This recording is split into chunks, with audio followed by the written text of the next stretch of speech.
Watch this single loop of light. It keeps adding length to itself, and with nowhere flat to go, it crumples into fold after fold.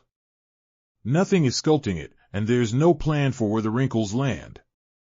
Just a line, following a few simple rules, growing faster than its space allows. So all these brain-like folds come from one line that just grows? Add more length than there's room for, with no room to expand, and folding is what happens.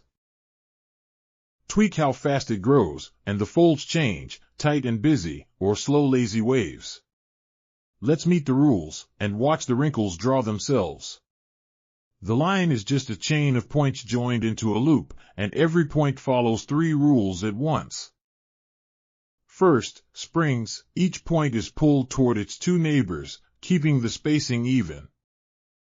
Second, repulsion, points that drift too close push each other apart, which keeps the line from crossing itself. Third, growth, wherever the line stretches too far between points, a new point is inserted, so the line gets longer. So it stays tidy and evenly spaced, but it keeps getting longer? Exactly, and that extra length has to go somewhere. Let's zoom in on the loop, a handful of beads joined in a ring. Springs hold the beads evenly spaced, and every bead gently pushes away the others near it, a push that reaches a little past its direct neighbors. So even a straight run can't survive, the beads just beyond your neighbor shove you out of line, and it kinks. Now grow it, keep dropping in new beads, so the ring gets longer and longer. And with every part pushing away the rest?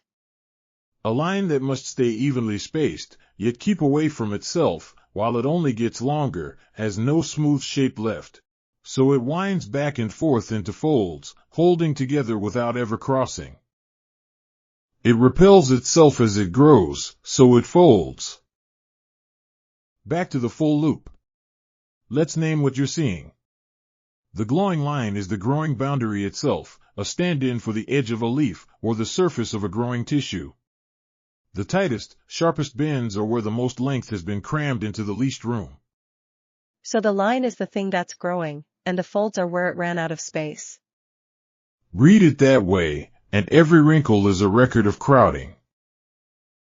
Let it run, and the folds grow folds of their own, nesting down into finer and finer creases. No point can see the whole shape, each only feels its neighbors and whoever is crowding nearby. And still it settles into these smooth, brainy curves. Local pushing and growing, global folds, nobody draws the pattern. So why fold at all?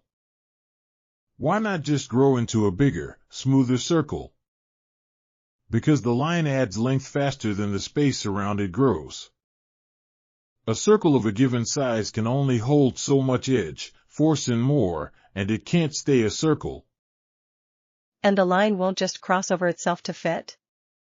No, and since it refuses to cross itself, it packs the extra length in by buckling and folding. Change the balance and the folds change. Grow slowly, and you get long, loose waves. Grow fast, and the creases pack in tight and dense, like a walnut or a brain. Loosen the spacing, and the folds turn broad and rounded. Same 3 rules each time, only the pace changes? One tug-of-war between growth and space, tuned to any texture. And this isn't only a screen trick, the same tug-of-war wrinkles real, growing things. A leading idea is that a brain's outer layer grows faster than the space beneath it, buckling into ridges and grooves. And a similar tug-of-war seems to shape the lining of your gut, the ruffled edge of Kale, and the maze of brain coral.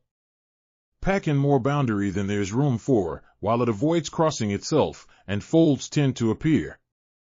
So a brain and a kale leaf are leaning on the same idea? Too much surface for the space, and a fold is a natural answer.